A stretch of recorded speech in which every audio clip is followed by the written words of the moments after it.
Wala.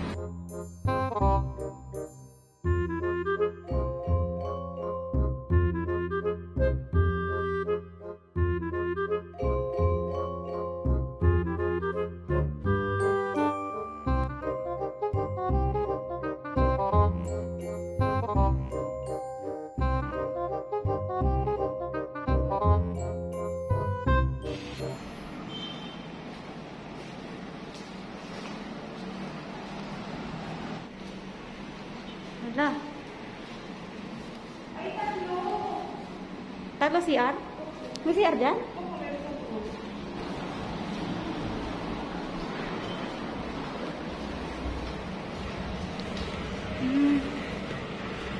Ayan.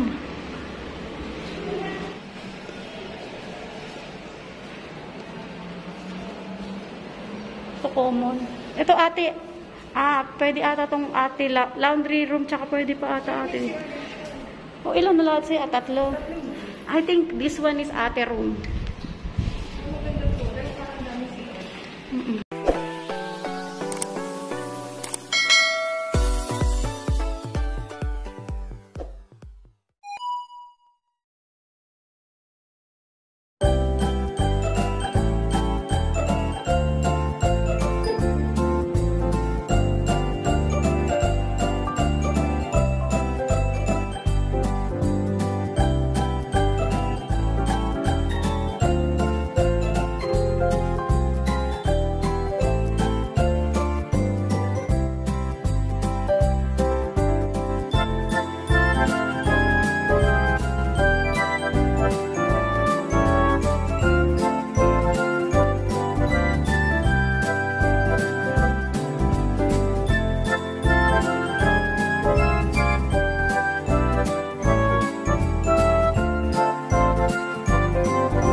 Welcome back again to my channel. So ngayon, nandito kami ni Miss Kay. Kay ka na lang. Yan, Miss Kay. Siya yung bagong-bago kong sexy-tary.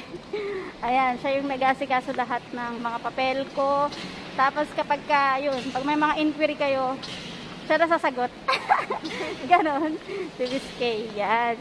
Siya na yung kasama ko. So ngayon, magtutour tayo dito sa Shore 2. Tower 2.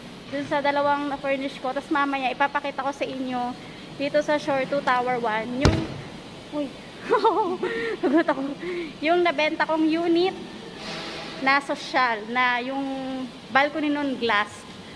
Kaya papakita ko sa inyo. Nabenta ko yun ngayong ng buwan. So yun. Kaya itutur ko kayo dun kasi maganda nga yun. Kasi nga, glass yung balcony, social, pang malakasan. Tara, halika na, mag-tour na tayo.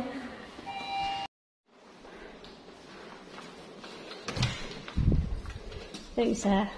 Hindi ko nakakabitan ng. So ito, nandito tayo sa isang unit. Nice pa. So nandito yung box. Itong center table, hindi dapat yan dyan eh. Dyan. Hindi sa akin ako hindi. Oo, sa atin yan dapat. Pero, ipo-push cart ko na lang yan. Meron diba? Ayan. So, ito nating washing machine.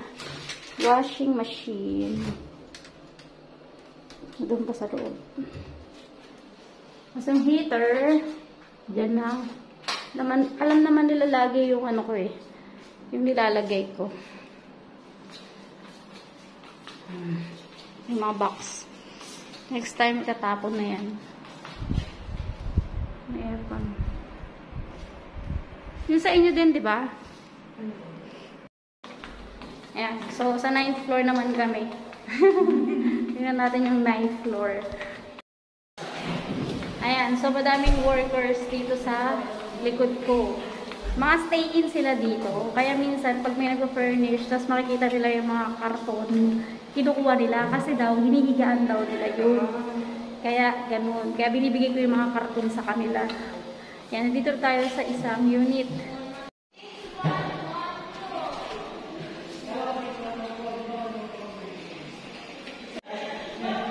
Ayan, ito naka-set up na, medyo naka-set up na. Ayan.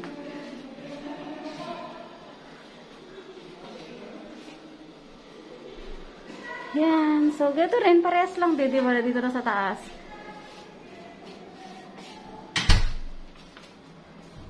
Ito yung mga box.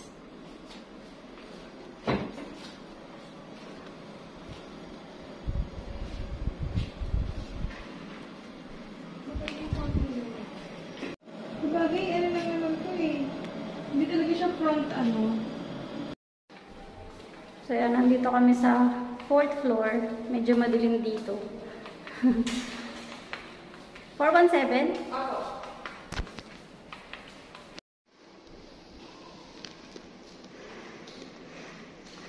Yan. So, wala pa tong gamit. Magpapadala pa si owner ng pabili ng gamit. 24.10 square meter to. Ayan. Makati.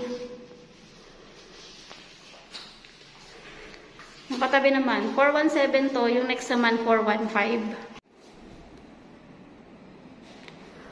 Ayan. Yan naman yung isa. 24 square din.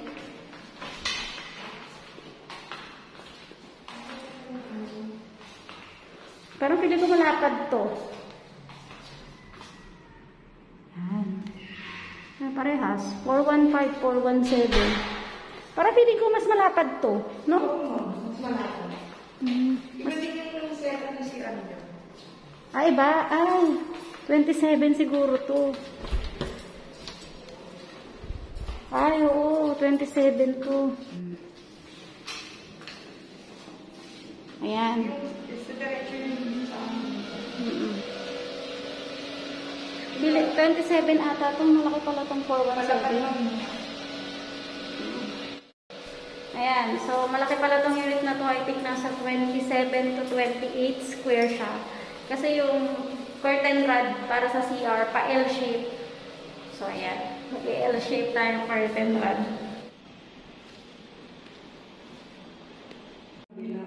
madumi pa siya. Ayan, guys. So, nandito na tayo. Itong nasa likod ko, Tower 3 po yan. So, hindi pa tapos talaga yung Tower 3. Basta yan, swimming pool. Pang Tower 3 na swimming pool, hindi pa rin siya tapos. Pero ngayon, nandito po ako sa Tower 2. Makikita lang natin yung, matatanaw lang natin yung building ng Tower 3 from here. So, ayan. Ito. Ayan. So, yung Tower 3, yan na po yun. Yung Tower 3 ninyo na hinihintay. Ayan. Yan po siya. So, bakit may mga damit po dyan, may mga sinampay, oh. Makikita nyo. Kasi mga stay-in po yung mga trabahador dito. Talagang paspasan na ang paggawa. Baka marami nang nag-complain na hindi pa nata-turn over ang unit. My God.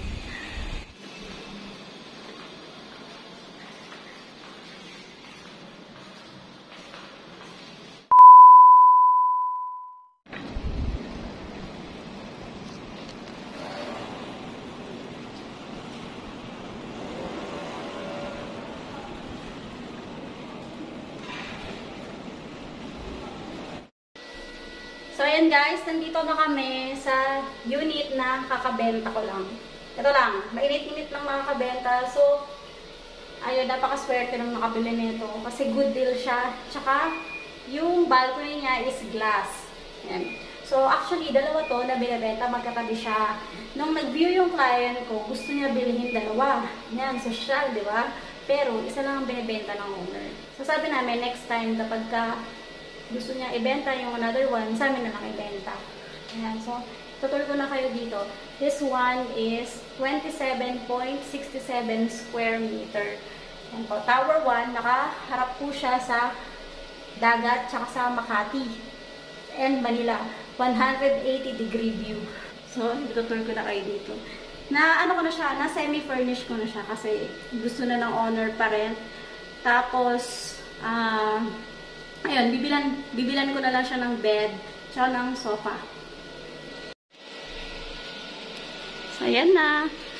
Ang ating, alam niyo na kung paano ako mag-furnish. Ganyan naman lagi. Mga boxes.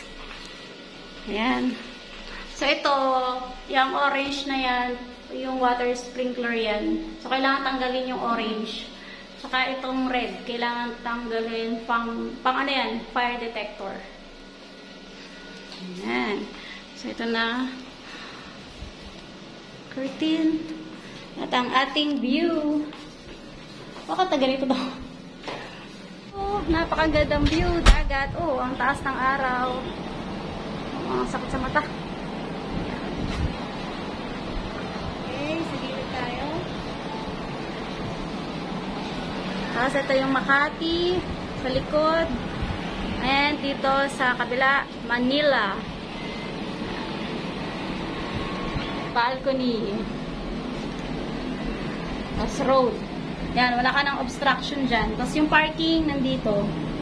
Parking yan sa baba. Oh, nakakalula. Oh my God. Parking.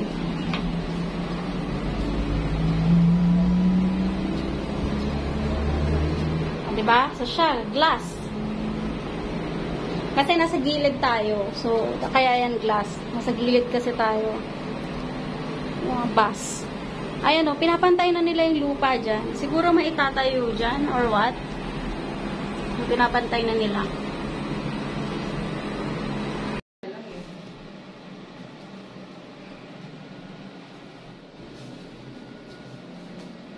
Ayun, ang ano lang dito, wala siyang opening.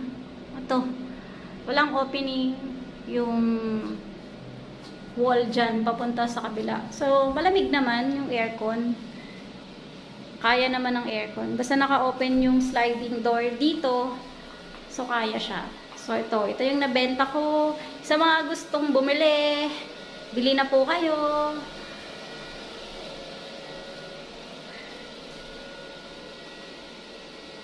Diba? Ganda. View pa lang. Panalo na. O, diba? Ang ganda ng view natin dito. So, kung naka-bank loan lang to, talagang bibilin ko na lang sana to eh. Kaso, wala akong pang cash out na malaki. Ayan. So, yun. Ayan. Sa mga gusto po bumili ng units, dito po around the area ng MOA, paki-PM lang po ako para po mabigyan ko po kayo ng listing. Mas maganda pong mag-invest ngayon kasi yung mga po, may mga good deal tayong makukuha. Kaya yan. Yan. So ito lang po for today guys. Thank you guys for watching and please don't forget to subscribe to my channel. Bye!